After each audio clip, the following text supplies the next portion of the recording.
Saya memulai dari Min ID. Terima kasih Ketua dan seluruh anggota Komisi 6 yang terhormat, Saudara Direktur Utama dan para direksi Min ID, Direktur Ilnalum dan Direktur Utama PT Antam Pak Niko Kanter, awet muda Pak Niko ini. Kemudian Pak Toto, Dirut IBC, Pak Tony Wenas, makin ganteng, dengan penampilan kumis dan janggut ini luar biasa. Ingat Pak Tony Wenas ini dulu masih PLT, saya yang memantapkan Direktur Utama Freeport di sana. jangan lupa sejarah itu Pak Tony.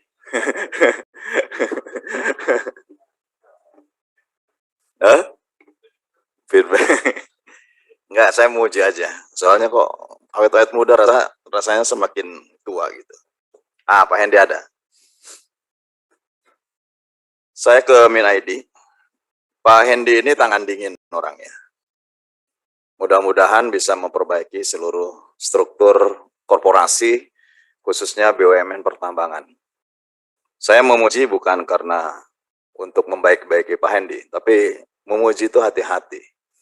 Karena situasinya tidak mudah, tidak sederhana, dan Pak Hendy dihadapkan kepada koordinasi yang tentu membutuhkan strategi dan cara yang lebih tepat.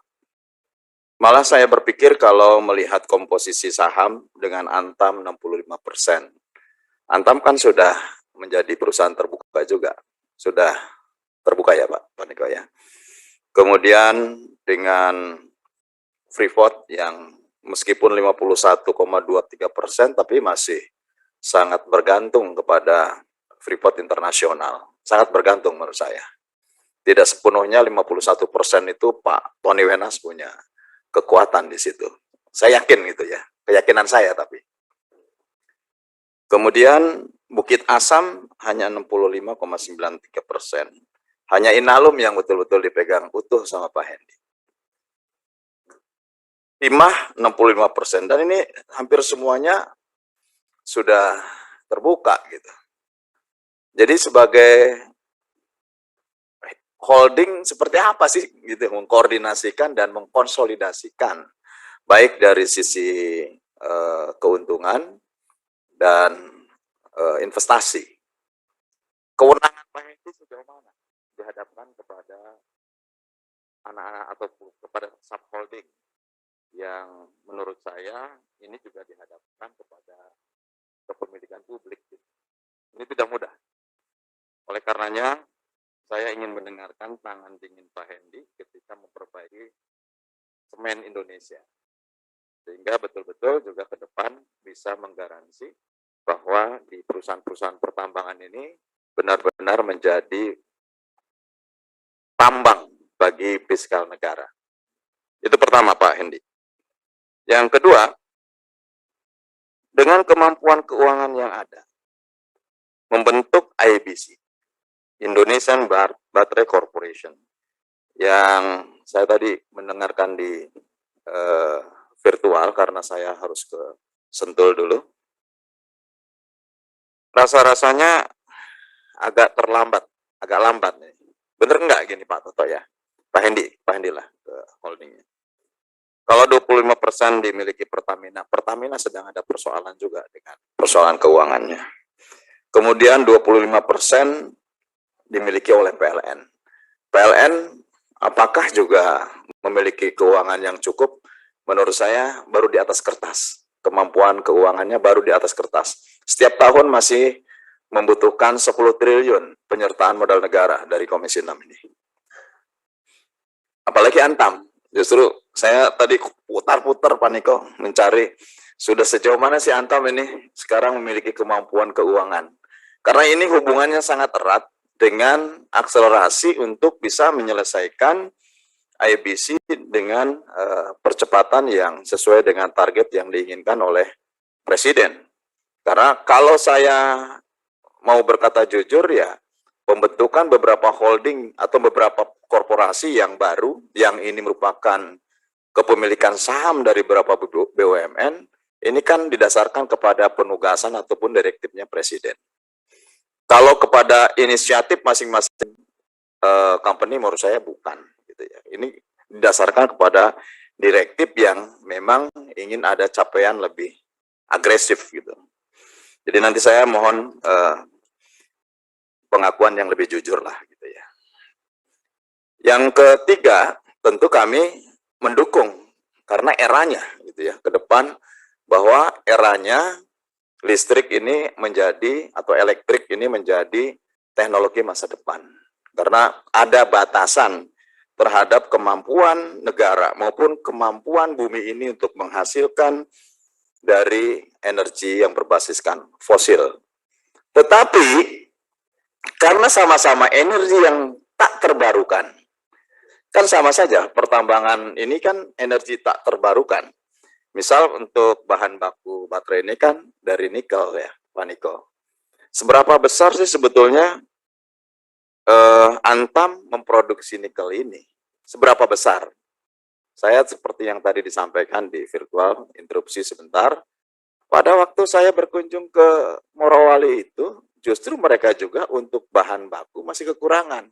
Bahkan ketika dia melakukan ekspansi produksinya, masih kekurangan sekitar 7 juta ton ore untuk produksi di pabrik mereka. Nah, kalau melihat data yang dari Kementerian ESDM, bahwa nikel ini memiliki potensi cadangan sampai 73 tahun. Jadi saya teringat seperti bagaimana diumumkannya potensi cadangan batubara. Dulu batubara diumumkan bahwa masih tersedia untuk 65 tahun. Tapi ternyata setelah dieksploitasi, bahkan mungkin sekarang lebih terjadi percepatan eksploitasi karena harganya melambung tinggi, mungkin hanya tinggal 25-30 tahun saja sudah habis. Nah, bagaimana juga dengan nikel?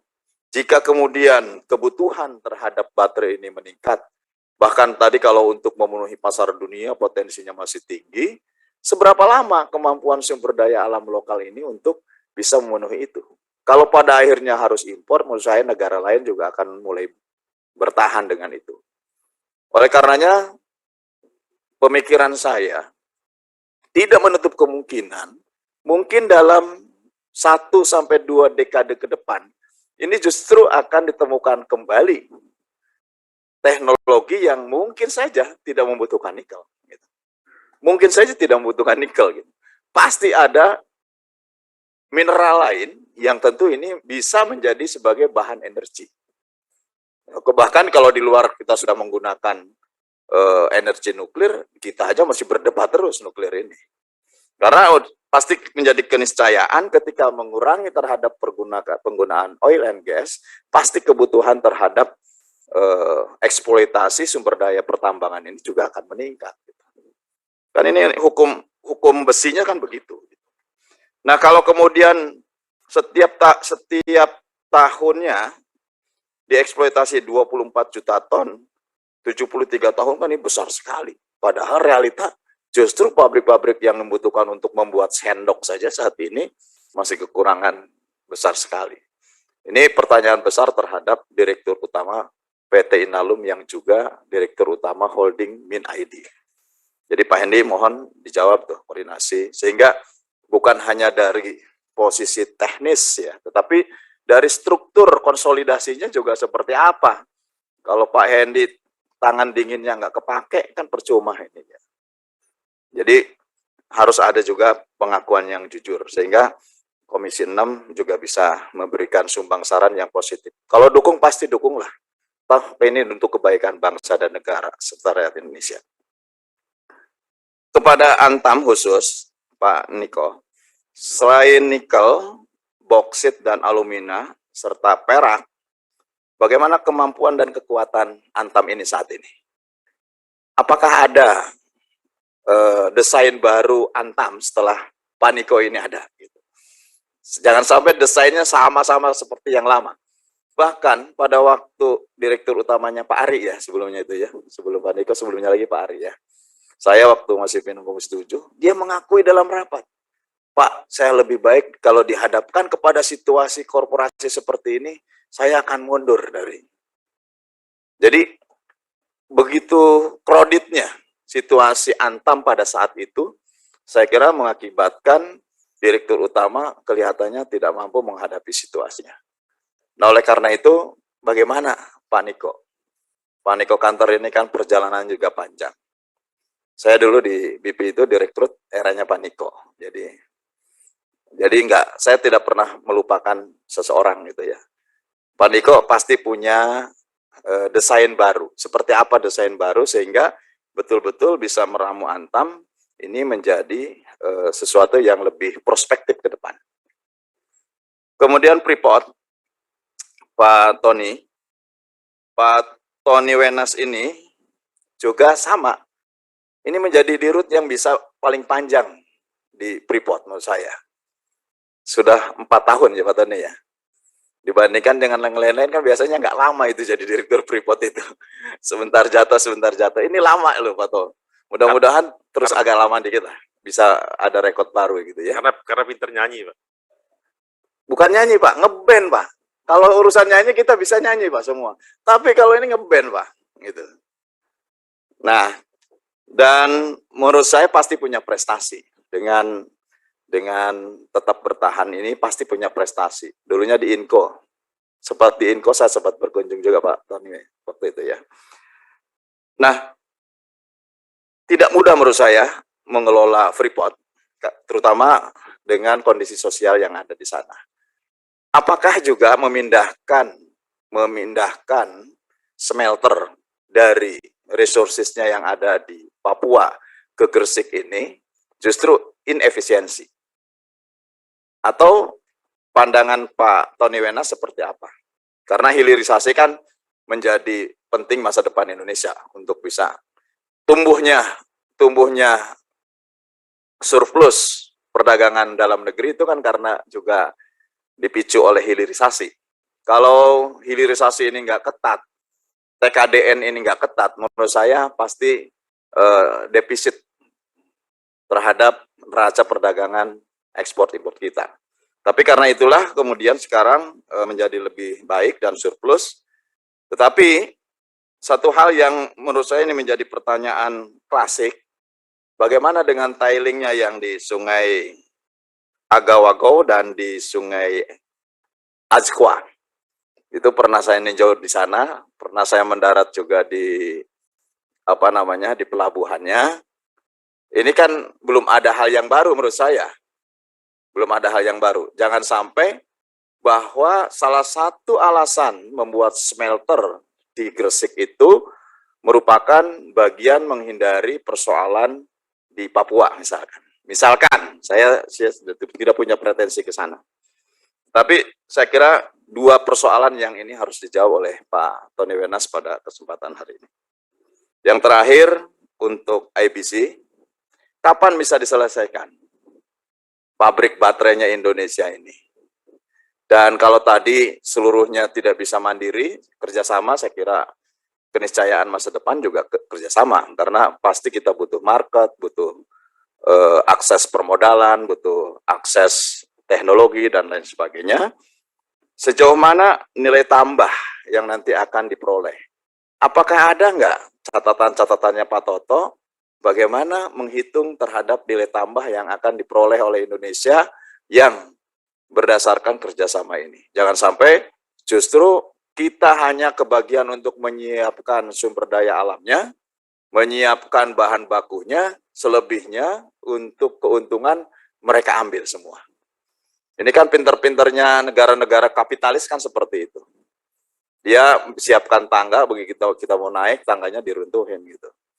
Oleh karena itu, mohon hitung-hitungan tersebut dapat disampaikan di Panja Energi ini. Terima kasih. Assalamualaikum warahmatullahi wabarakatuh. Waalaikumsalam. Masih Pak Herman. Selanjutnya.